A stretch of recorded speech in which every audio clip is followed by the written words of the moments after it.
More of our interview with Charlie Sheen. NBC's Jeff Rawson spoke to him. Jeff, good morning to you once again. Hi, good morning, Meredith, once again to you. This was a candid conversation, as Matt mentioned. Charlie Sheen did not hold back at all, opening up about his drug use, his kids, violence, depression, and also his new war with CBS network executives who he claims are trying to destroy his family. The first question America wants to know, are you clean right now? Look at me, duh. Drug tests don't lie. When was the last time you did drugs? Don't remember, don't care. Drug tests don't lie. The scoreboard doesn't lie. You say you've cured yourself of addiction. You don't need Alcoholics Anonymous. How have you done that? I closed my eyes and made it so with the power of my mind. I had to unload 22 years of fiction and just decided that I don't believe that anymore, and I know my own truth, and that's what I stand on right now. What kind of fiction? The fiction of AA.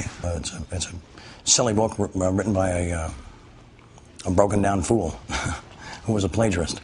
They think it's a one-size-fits-all, but it didn't fit me, and I just got tired of subscribing to something with a 5% success rate. As a retired gambler, I need better odds than that, you know. Did you turn to alcohol and other substances because you were bored? No, I did that because they work. Work to do what?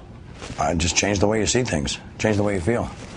And yeah, when you're a little bit bored with the redundancy of certain aspects of your life, yeah, I think that's why people do them. Did you feel out of control a month or two ago? Do you feel more in control now?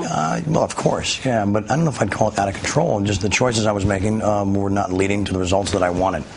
So I woke up and said, dude, you're 45 with 5 kids. Let's do something different because this thing is boring. I got bored is what happened, yeah. You've been to rehab before. This time you did in-home rehab. First of all, what is that? And why did it work, you think, this time for you? Well, we couldn't really call it rehab because we didn't have a license to operate one, so it was a crisis management center that we labeled the Sober Valley Lodge. You labeled your house the Sober Valley Lodge? Well, yeah, that's what it became. So what happened? And we wouldn't allow AA to be a part of it. We wouldn't allow AA to contaminate Sober Valley Lodge, and as a result, its primary client achieved radical success.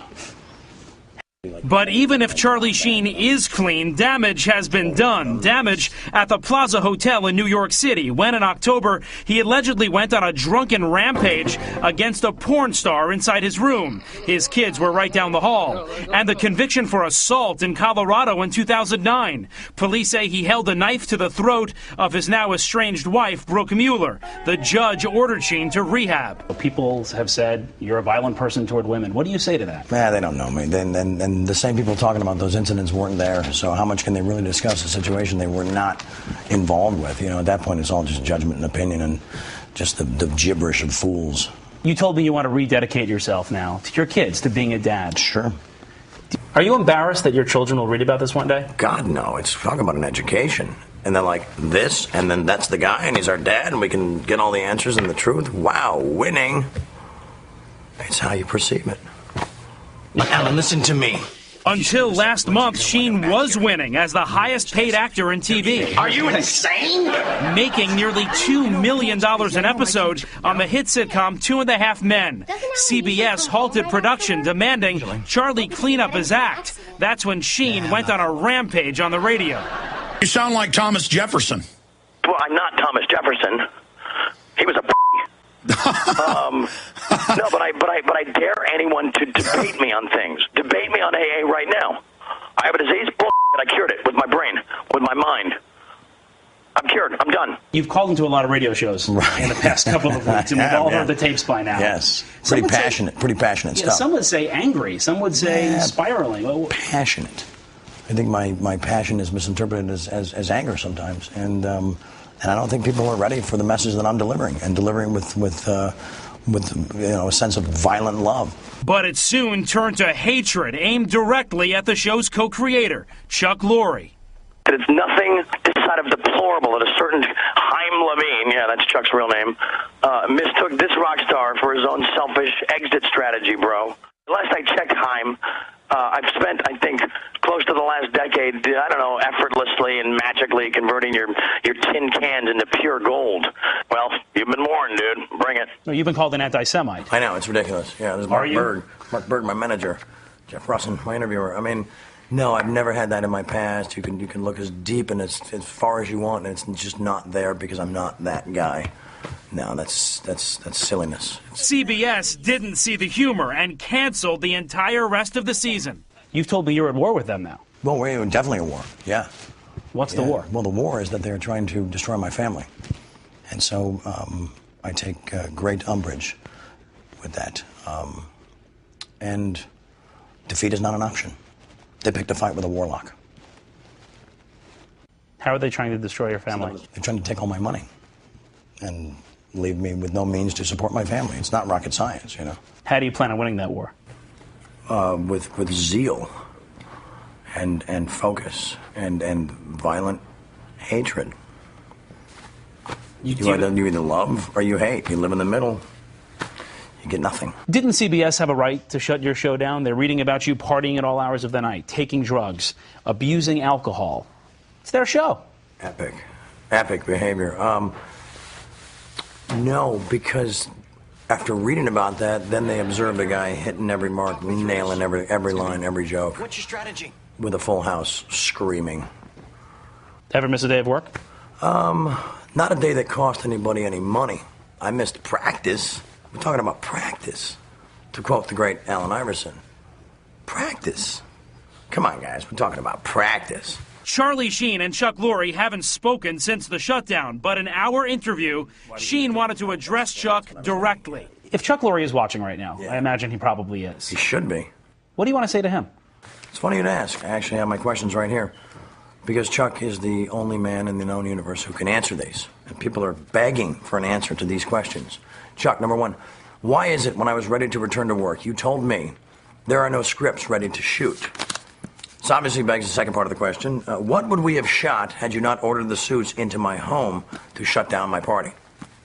So you're saying he didn't write any scripts to even shoot a show? I can't speak for him. I'm just putting these out there because I think they warrant an explanation.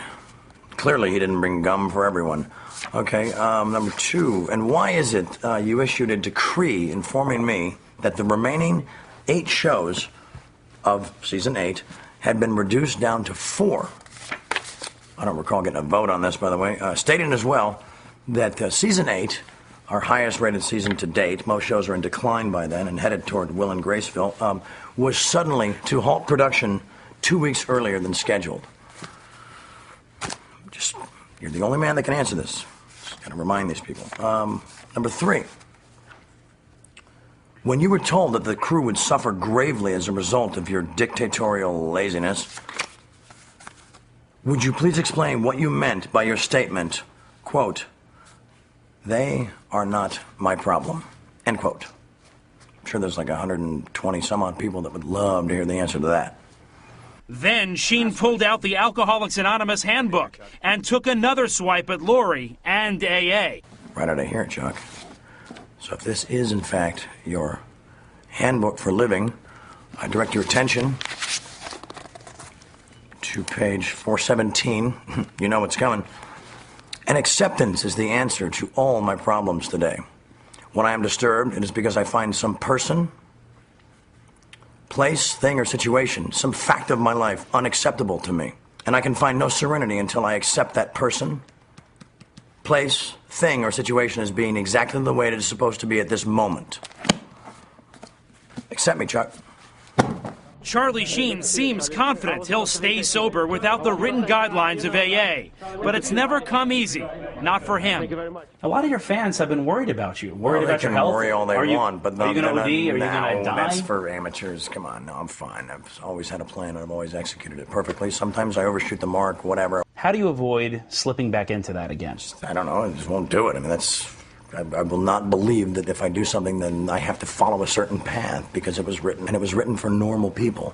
People that aren't special. People that don't have tiger blood and, Adonis DNA. Strong people have relapsed. Strong people have started using again. How do you avoid that? Fools. Trolls. Weak. Defeated. They allowed defeat to be an option. I will not. I'm not saying I'll never have a glass of champagne again or a glass of wine because those are, things that you celebrate with. I have no interest in cocaine. What's next for you? How do you convince a producer of a movie, of a TV show in this town to take you back on their set after basically being let go from the sitcom on CBS. Well, I mean, first of all, come Wednesday morning, they're going to rename it Charlie Brothers and not Warner Brothers. Duh. Winning. And it's not convincing anybody. It's like, guys, IMDb right there, 62 movies, and a ton of success. I mean, come on, bro. I won Best Picture at 20. Wasn't even trying. Wasn't even warm. I've got Roman Coppola with a brilliant script. I've got David Ward with Major League 3. I've got Nick Cassavetes with God is a Bullet. I mean, it's like the list goes on. And you have offers? Well, yeah, and they're like so excited that I might be available because I haven't been for 8 years.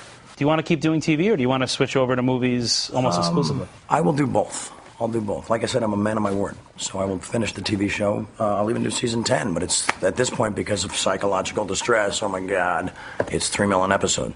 Take it or leave it. It's like everybody thinks I should be like begging for my job back, and I'm just going to forewarn them that it's everybody else is going to be begging me for their job back. That's how I roll. Period. The end. Defeat is not an option. Do you owe CBS an apology? No. They owe me a big one, publicly, while licking my feet.